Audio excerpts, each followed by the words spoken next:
Well, I'm not going to be the guy that runs late, so we'll start on time, and hopefully that works. So thanks for being here. Good afternoon. My name is Bill English. I'm a flight instructor, assistant chief at the Leesburg location for Aviation Adventures. We are a Part 141 school in Northern Virginia, 5 locations, a whole bunch of airplanes and instructors. I don't really know how many. I'm glad the boss isn't here because I should probably know that, but we have a lot. My background, so like I said, I'm a flight instructor there. I am a retired Fed from a 4-letter and a 3-letter agency that's not important right now. I'm flying for a while, started with these guys about a year ago, instructing. And we are pretty heavy users of Redbird. I am assuming you guys all are either Redbird operators, owners, or Redbird curious. Redbird Yes? curious. Redbird curious, flight schools, mostly owners, 141s, independents. That's good because this can apply to everybody. We've seen a lot of great use cases for Redbirds here over this last day and a half or so. A lot of, for training, for proficiency, tracking proficiency and all that. We're going to talk about a slightly different use case for the Redbird that we kind of stumbled into at the school a couple years ago. I think this could really be something that you will actually see if you're not careful. It'll even save you money while going through this and actually using the Redbird more internally than towards your students, but using that to help keep your procedures and your cadre of instructors standardized, and it helps you out with especially the 141 routines each year. Basically, we're talking about train the trainers type of idea. We all know, we've heard a bunch of people talk about it already in other presentations, especially right now over the last year or two. Flight instructor turnover is huge, right? They have lots of places of flight instructors online for sometimes not much more than a year, and sayonara, off they go to the airlines, right? So trying to keep that, those that flow through standardized and to the way that you want to run your business, right? That's one of the primary reasons for doing all this. We'll go through some of the other high points of what we've done in using the Redbirds for our standardization. The core part of that mission is, and we'll show you the whole procedure that we go through for procedural standardization, using our school's procedures guides based off of, obviously, the aircraft's POH, the FAA handbooks for our core ACS-based maneuvers that we do for each type aircraft or each rating or certificate that we're offering, to make certain that those procedures that we've tried and true over the years, we keep up on them, keep modifying them as necessary, keep tweaking them, but keep that standardization across our fleet and across our cadre of instructors. And how we do it, and why we've done it to begin with, and why we've continued to do it. We are using Redbirds for that, primarily FMX. We've got the 2 FMXs at our main locations, and then some of the smaller units, TDs and such, at our satellite locations. We use Redbirds throughout, and using their strengths. The Redbird, we found, and I'm not going to sugarcoat it, the Redbird is strong in a lot of areas. Some things, not so great. But we've managed to work around that to keep that, leverage the exact strengths of the Redbird. Namely, its repeatability. Everybody that gets in there, they see the same scenario. They're judged to the same criteria. We know that they're all going to see the same thing. It's not like, I take you out for a 141 ride today when it's beautiful and sunny, and I take you out tomorrow when it's turbulent. It's kind of a whole different attitude, right? With the Redbird, it's repeatable. It's the same thing, same weather, same scenario every time. So a great strength of the Redbird for what we're doing in there. We'll go through some of the benefits that we found when we first started this program. That was why we started it, what we expected to see, and a whole lot of surprises, a whole lot of great things that came out of this that we didn't even necessarily expect, and some things we're hoping to see as we move forward with this as well. All right. So once a year, we run this standardization program throughout all the locations with all of our instructors. It's part of a pretty holistic program. It's not just hop in the sim and fly around for a little bit. We have the scenarios that we'll talk about, and it goes hand in hand with a ground portion as well. We have a full day stand down, takes all the instructors in as well. So, and it fits in with all the yearly requirements that we have to do as a 141 as well, right? Our proficiency checks in there, and a lot of the other things that we do. So it all fits together in one big piece right about in this springtime time frame that's coming up here. We take the specified procedures plucked out of our different certificates or ratings that we're going to use, and those maneuvers to go through a program depending on what that particular instructor, what the certificates are. So it could be a CFI or II, MEI, and we'll go through that. And it's real time. Obviously, there's someone in there, an evaluating instructor goes through these procedures with each of the CFIs. We swap around so that an evaluator will come from one location, go to another. So we're kind of mixing up that a little bit. And it's real time, hands-on review. The person knows right away exactly how everything went through that program. All right. So how did this start? What inspired the whole thing to bring it on? Initially, the idea came to actually do it. I mean, standardization and Standeval is nothing really spectacularly new. Anybody that's got some airline experience or military experience, I'm sure you've seen that same kind of thing, that you have a yearly or 6 month or whatever it is refresher, or Standeval, we call it in the military. So nothing really new, but back in the spring of 2020, obviously, when general aviation pretty much shut down, school was on ice for, 2 or 3 months. So before things started to pick back up again. So needed some way to say, well, all right, how are we going to do this, right? Airplanes have been sitting, instructors have been sitting. Let's, try to gear back up again, rather than just like, okay, here's the keys, knock yourself out. Get that started back up again. So that was the initial impetus to draw this up and say, all right, we've got this chance now to sort of level set everybody, bring them back up to speed, get the school going again, get the students and the airplanes flying again. It also has helped quite a bit mitigate any challenges we've had just with the growth in activity. I think, we're lucky, right, that we have been seeing a lot of great growth in general aviation. So not only did we come back from COVID, everybody's pretty much come back great guns. We've seen some presentations like that all over the place. We're really at a good golden age. So it's helping us gear up, not just for the restart, but for that growth as well. And we actually added a new location right about the same time frame as well, helped that out as well. So the main goal, standardize our staff, honor all our procedures, reminders, refreshers, and make sure that everything is standardized across the cadres of instructors, and that we haven't had any kind of procedural slip, we call it. People starting to get their own little techniques sliding in, their own little drift away from the tried and true procedures. We'll put together the maneuvers and variations for the different types of rating that the particular instructor would have. So those they're matched. So we've gone through making sure that the maneuvers that we do completely match with our particular procedures guides that we have for, in this case, we have for private, commercial, multi, instrument, and then some variations on our fleet types as well. We've got a pretty broad fleet, mostly Cessna, but we've got a lot of other stuff mixed in there as well.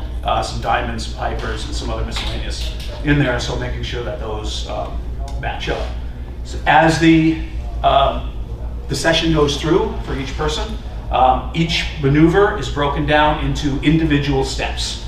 So the power setting, the pitch, the call outs, all those are broken out, and we'll show you an example of those in a bit. So there's really no ambiguity there. The person knows exactly what they're expected to do, and we can just walk through that. Did they do that? Did they do that? Did they do that? And make a checkbox off of that. That's primarily what we're looking for, is procedural standardization.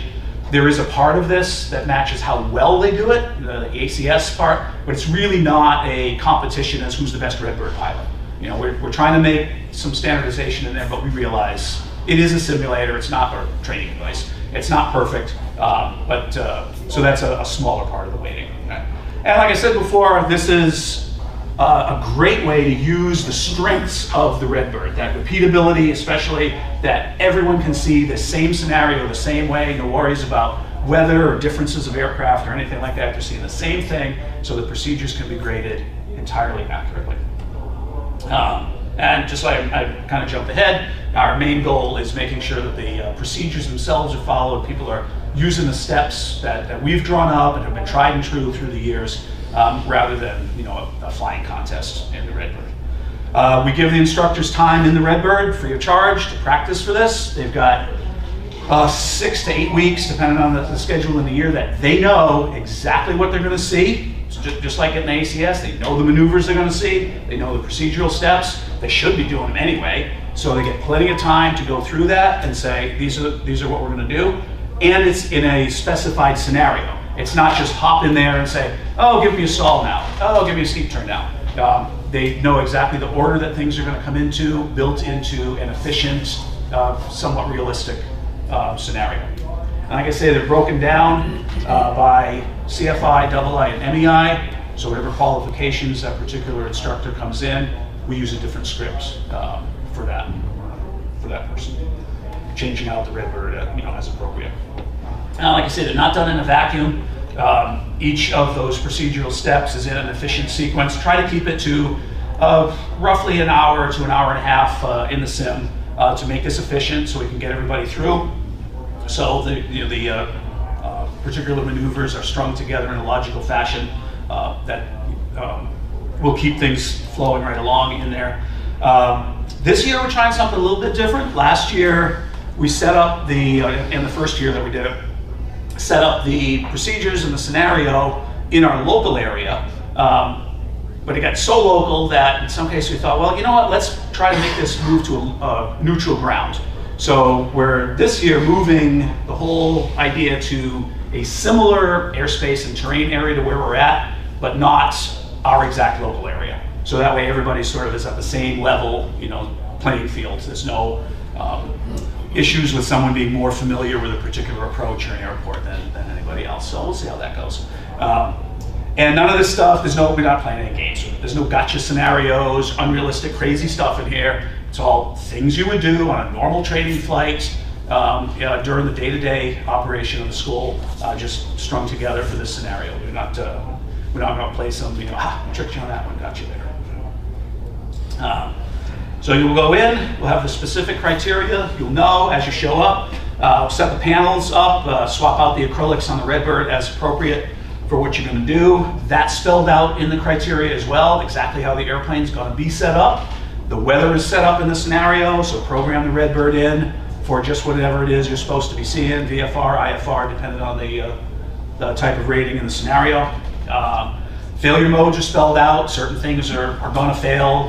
Multi-engine's going to get an engine failure. We're going to get partial panel, that sort of things. You know exactly where they're going to come, so we can set that up in the Redbird. Again, another good strength of the Redbird. Those failure modes are perfectly repeatable every time. Don't have to worry about faking things with stickers and that sort of stuff in the airplane.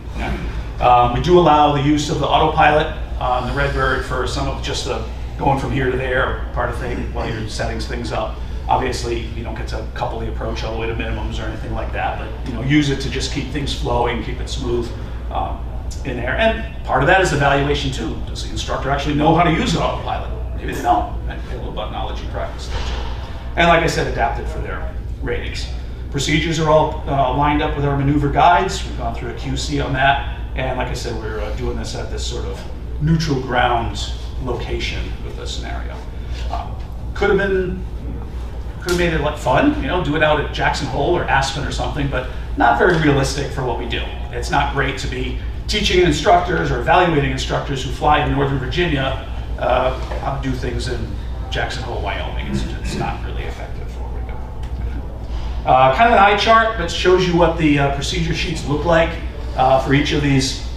So you see the large one at the top left would be a double I, and it's going through. So item number 1, obstacle departure procedure. All the specified steps are right in there, and there's some scoring that's in here as well. So you'll see how much is allowed to each of the steps. So some of the maneuvers have more steps than others, so they'll count for a couple more points. And then just step through all of these, partial panel, I can't even read it over here, but it's got those different steps. And then different for another. So MEI is going to do single engine precision approach, short field takeoff, so on and so forth for those all to get scored. So PC means procedural compliance, so that's the amount of points that they get for the number of items that they correctly perform. With perform steps in the aircraft and call-outs when we have specified call-outs.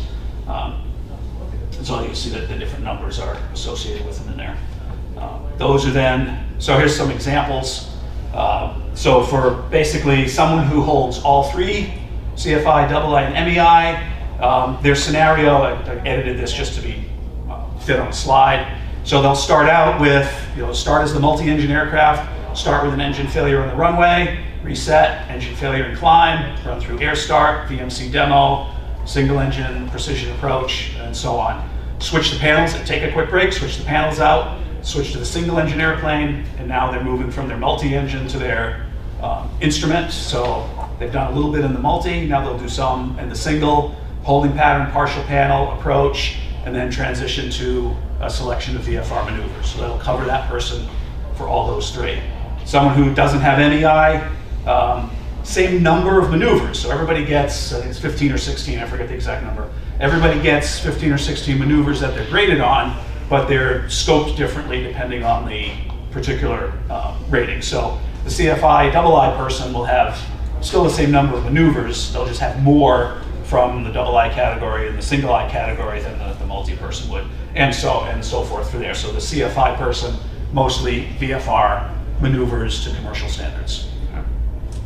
Then we run through grading on that. So again, broken down by the three different categories of what's in those different columns, and you can see the scoring down on the bottom. So as I say, heavily weighted towards procedural compliance scoring.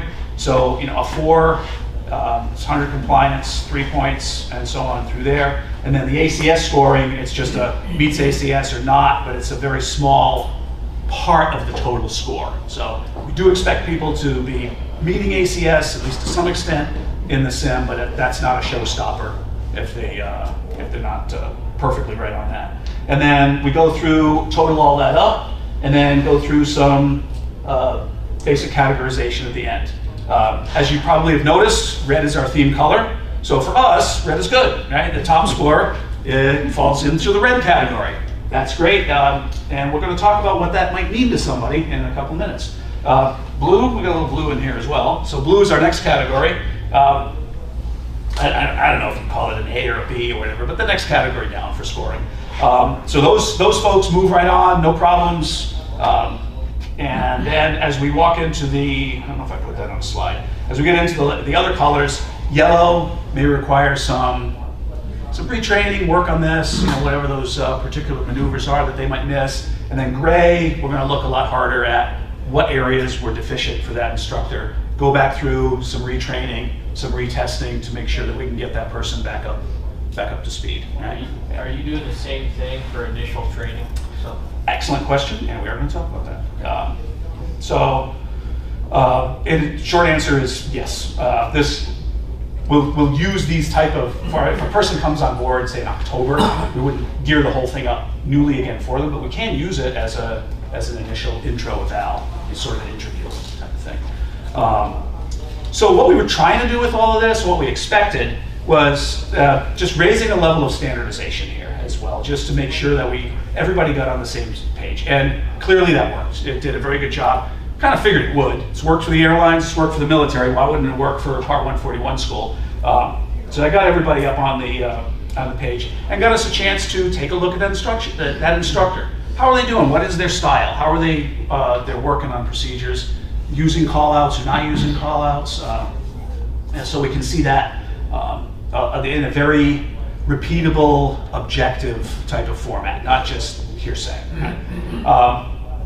Really shows, what instructors are basically willing to play ball and go along with those procedures. We typically are not introducing anything brand new during this. There'll be minor tweaks here and there, cleaning up the procedures, but this isn't this like, all right guys, this spring we're going to do power on stalls completely differently. That's not what this is all about. But if we make those minor changes, we can populate it out to the whole cadre of instructors, get the word out, get everybody up to speed on any small changes that we might make. Right?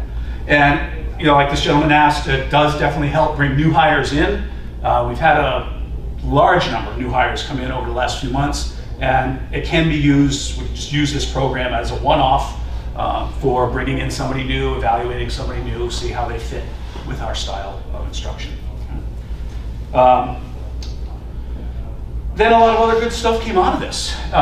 We could identify easily now instructors who really had somewhat gone off the reservation. And like I said, again, this would be in a very objective, measurable manner.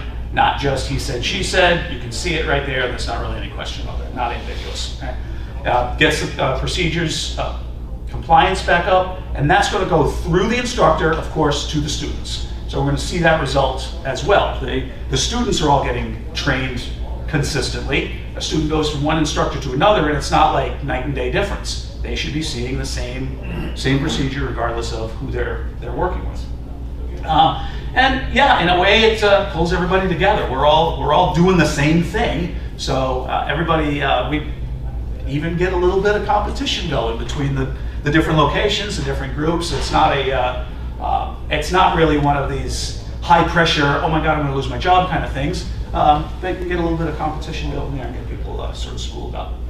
And definitely showed the Redbird. Some folks hadn't been using the Redbird. So we got in there and they could really get deep into it and see exactly what you can do with this thing and use it more effectively for their own students after the program's over. And it really has worked. Our Redbird, at least I know at our location, it's used pretty much every day. It gets a lot of use, even on sunny days. People are in there and using it for what it's intended to be used for, which is great.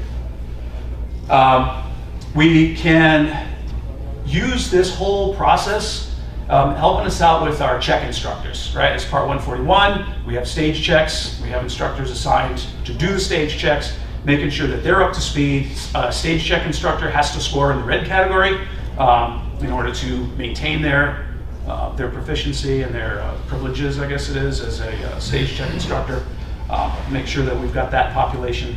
And that is a good way, a great gate to identify new stage check instructors. So as people come up, someone scores in the red, they've got the qualities that we're looking for stage check. That's step one to move them on and move them up to higher responsibility and help them out.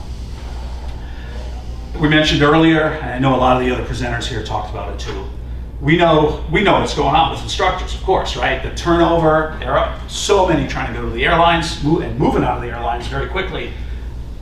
They're going to have a little bit of a leg up. They're seeing a procedure that is very much like what they're going to see at their airline. So it gets them prepared, gets them in that mindset of what they're going to do for the airline, and gets them thinking that way. So they've already seen something. It's not going to be all new to them when they get into the airline world, or even corporate. Same thing. You go to a big corporate, they're going to send you off to flight safety or whatever. Same kind of thing. So they've got that initial leg up to do that. And none of this is done behind closed doors. The customers and the students know we do this. They see that. And if they're paying attention, they're seeing that, yeah, hey, this is a school that operates like the airlines. This is going to be a professional outfit, reflects good. We don't just talk the talk, we walk the walk. We really do it, and that reflects very well with the customers and students in there. FAA makes us do things every year as a 141. We've got to do our yearly proficiencies and other things there. With the amount of instructors we have, that could be a big drain on the fleet and the aircraft. Being able to do this, we save a lot of time. Time is money. So we can get people through the yearly 141 pro checks because we've got so much done already here. Get them back out, fly in, working with students, and not just doing endless checks. After we do something like this, a routine proficiency check could be as little as 3 trips around the pattern, and you're good to go. You're back in the cockpit. I saw a couple hands raised, so I'll take a little breath. I was going to ask now, you mentioned your 141 school, so are we now, do you use just this for the yearly 141 checkout, or you also have to follow it up with a trip around? Yeah, we do have the flight, and also this goes along with the yearly stand down ground program as well. So we have a full day worth of ground. We've got this, and they have to do their yearly flights. So it's a holistic approach to the whole thing. Exactly. In the back, yeah. That was kind of my same question. How much flight do you do after this? Yeah, I mean, a lot of it depends on the proficiency of the pilot, but we can definitely make it much more efficient with this. Yeah, I mean, we still do have to do proficiency flights, but we can tuck that down quite a bit, make it a lot more efficient. So when the instructor is there, is he or that person expected to verbalize what they're doing like an instructor would? Or Exactly. Yep. This should be just like as if they were demoing the maneuver to a student. What about like inducing errors? Like, you know, you're in a steep turn, you say, okay, if you're high, you do this, you get, you know, back down low, because that would kind of throw off the... Yeah, that's not the procedural steps that we have in here. If they are doing their steep turn and they're messing it up a little bit, I mean, we just expect them to just fix it. I mean, if they say that, oh, well, here's how you do that. Okay, great, that's nice, but they're not getting graded on that. But where we have particular specific call-outs we expect that are scored, they're gonna do those. Otherwise, it's just, they're doing it as if they're demoing to a student. So if you're in the traffic pattern or something, being your touchdown point, power back, put in the flaps, that kind of thing. Just talking through that whole process. Yep, and then, and some are specifically called. So, for example, in the stall, you know, we're gonna announce, part of the procedure is announce verbally stalling. So they have to say that out loud and they get the checkbox. Okay. If they don't say 1500 RPM, if that's not one of the call outs, that's okay as long as they do it. Yeah. Right. So, is it similar to dual control or just one? We have the MCX, which is single, FMX, I'm sorry, single control. Single. Yeah. Yeah.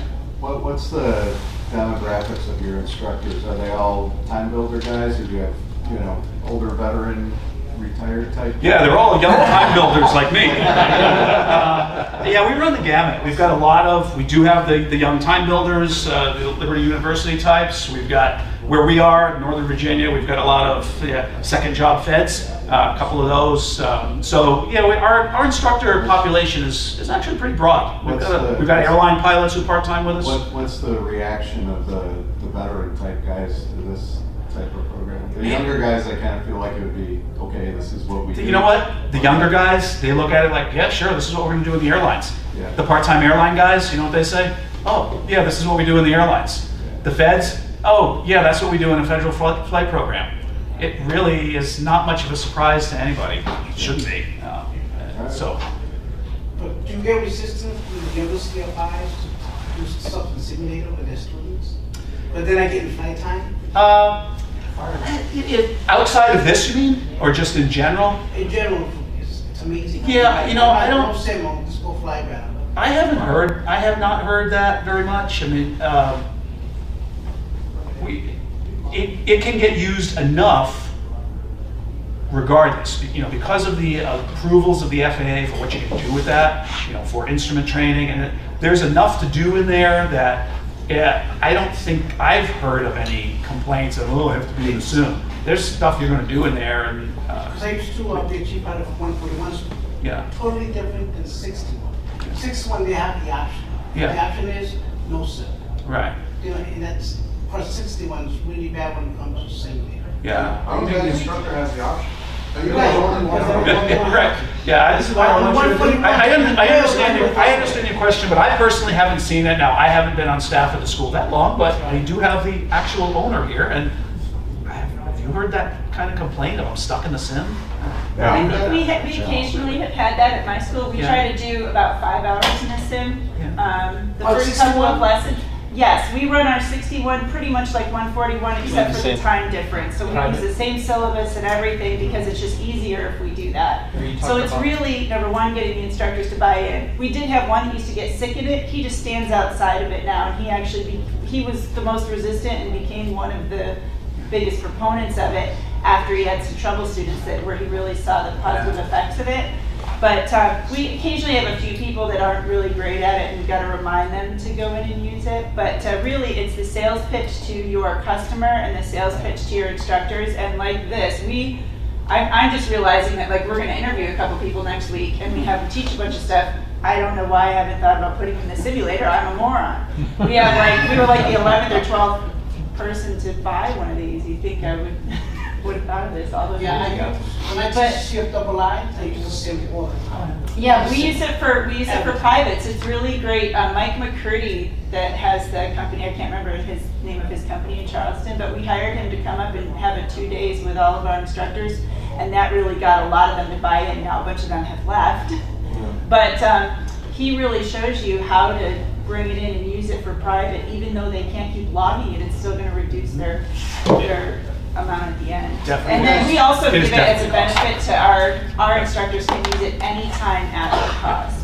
But for your private applicants, it's not a waste of time, because if they want to go get Right. a commercial, 50 hours of that counts. Yeah. Counts, so it's not a risk. Yeah, but even if they're just going to stop at the private level, it's really great for checklist Right. usage. Having them do a run up and not, do a mag check and go to off is really nice, right? By the time they get out of the airplane, they're practicing rather than learning. It's a big difference. Or give them a complicated taxi instructions at someplace like JFK, and then say, stop at every hold short line that you see. Even though you wouldn't really do that, it starts to teach their recognition of the signage.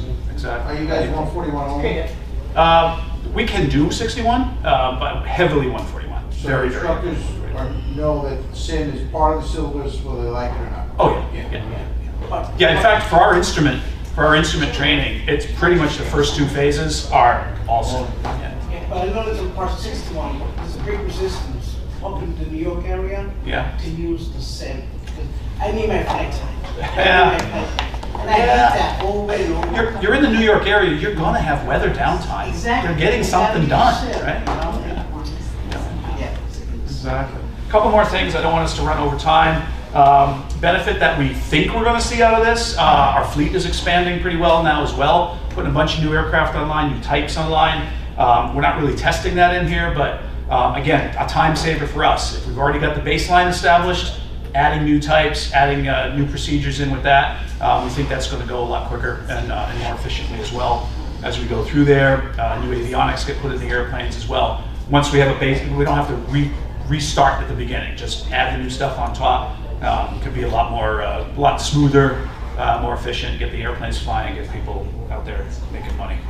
What we're doing this year, kind of alluded to it, continual improvement. We're going to move it up every year. So prior to actually doing these sessions, you can see the little flow chart coming around here, is one of our senior instructors is going through all of the procedures, tweaking that from what we learned from the previous year, setting those up, sending them out to chiefs and stage check instructors and assistant chiefs for a review, making sure that they're aligned with anything that we've updated throughout the year in the procedures, and developing the scenario. So we have a whole review process of that. We've got at least a half a dozen senior people looking through that, making sure it's clean. There's no traps in there where we're going to fall into simisms or just illogical flows as we do all of that. Put that scenario together, put those sheets together. That goes out to all the staff, so all the instructors know what's coming weeks in advance. So they'll see this, every single maneuver that they're going to be expected, how it's going to be scored, and what the scenario is going to be doing, and it's roughly 6 weeks that they'll have to do that. Over the period of about a 3-week time frame in early April, we will conduct the evaluations. As I mentioned before, it'll be assistant chiefs or stage check instructors from the different locations. We just move around like the shell game and do each other's locations so that we mix it all up with that. That works for us with a lot of multiple locations. You're saying, well, what about, man, my school only has one location. You probably have other cadres that are broken up like that as well. Your weekday guys and your part-timers on the weekend and everything, mix that up. Make sure you get that kind of cross-pollination going between those. It doesn't have to be physical locations. Look at your particular business structure and see how it is. I'm sure you've got, some level of drift between folks, schedules typically like that, or different fleets if that's the type of thing that you're doing. So run through that over the course of 3 weeks. It usually takes, we look at about a 2-hour block per person, times the number of folks at the location. So a smaller location, we'll probably get it all done in a day. The bigger locations for us will take 3 or 4 days to run through that. Also spread that out and make sure that's done. Plenty of opportunity during that time frame for the instructors and the evaluators to give any feedback into the program, how that went, any things that didn't quite work right with the scenarios that we can then put into next year's cycle. And then we're going to go through that, look at, do we have some common factors that a lot of people didn't score well on, or things that we're really good at. We don't really need to look at that anymore, but we've got a chance now to look in the aggregate at where our procedural slip is and where our procedural weaknesses are. So we can kind of take a look at that, analyze that, feed that back into what we're doing with our whether it's the old timers that are slipping and forgetting, the new folks that didn't quite get it during their training or during their in-doc, and kind of fix those sort of problems. And then feed that into next year all over again. We did have a whole bunch of new hires come in the fall time frame. So for a lot of folks that we're going to see here in the next couple months, this will be their first time going through this. So that's, again, a good gate to capture that, make sure we don't have anything that we slipped when we're bringing the new folks in. It fits along with the ground portion stand down that we talked about. We call it CFI University. Again, it's reinforcement of the same things. There's procedural maneuvers in there, and then a whole lot of other things that have to do with the school. It's not just the flying as well. Things like student retention and progress and other subjects like that. We get everybody up. On a monthly basis, we do it. So every month, all the CFIs are coming to a room, and there's always a topic. It could be from something that happened during the week, say whatever it is, and we just discuss that and remind them about, tied to whatever the policy is and stuff like that. And then we also get feedback. Maybe there's a policy out there that really is not working, and we may want to look into it. Yeah. And we also have other people in the field down in South Florida, so there's like 4 other schools around there. So we kind of say, okay, what are our neighbors doing? Are they, are we all playing nice with each other? Yeah. If not, then we gotta go talk to each other and say, hey. Exactly. Good stuff. It goes through with that. We do the TSA training at the same time. So we're in the process now of refining the scenario, and everybody has this time frame to practice. And as I mentioned, selected check instructors go through there and can help out with the 141. So I think that's pretty much the time we've got. Any other questions? Are you paying the instructors who receive or being evaluated? Are you paying not the ones that are being evaluated. The ones on the evaluation team get paid though. Right. What about like the CFI University? Yeah, everybody's paid a daily stipend. Yeah, it comes out of my wallet. Yeah, and we did the same, like when we had the guy come out to teach us the sim stuff. Yeah, they want to be there if they're paid. Yeah, we also invite our the FAA in, our POI team. Actually, we're going to have a little bit more presence from the FAA in a good way this year. And we invite, we don't use DPEs that much anymore, but the DPEs that we do use, we'll invite them in and give them called a DPE CFI roundtable. So the questions that they always wanted to ask, we invite them in to do that. And that's right before lunch, so we get to have lunch together. Are you guys moving towered fields or untowered? We have two towered and 3 non-towered. And under the Dulles class Bravo and CFRA, we've got all the airspace we can handle. Yeah, we have two locations. One in Opelika, exactly in Northbury. Both of them top contract towers. So every now and then we also even invite the tower manager and say, hey, come tell us what are our guys not doing or doing out there that they're not supposed to be doing that they could do. Yeah, that's good. Yeah, we've definitely done that. Had a good relationship with them. We just had a CFI DPE tower powwow. What was that, about a month and a half ago? So, yes. Do you have self-examining authority? Yes. Yep. What was the question? Self-examining authority. Yeah, like for all the ratings. Yeah. All the ratings, all the way to we got 7 total. So. Private instrument, commercial. What do you guys use for your commercial multi? Do you have your own syllabus? No. We use the King Cessna schools. Yeah. All right, anything else? I've got some business cards up here. Some of them may actually be mine. Do you guys have any other questions? What twins you running? The twins? Which ones? Twins. We have 2 twin Comanches in Manassas, and then in Leesburg, a Grumman Cougar and a Diamond Twin Star. The 42, right? 42, yeah. New one with the diesel or no? It's the diesel, yeah. You're the second person that has a Grumman Cougar. We have one also. Oh, yeah? Yeah. Nice flying airplane. I actually. The big pussycat. Yeah. Sure. Anytime that, it wouldn't be.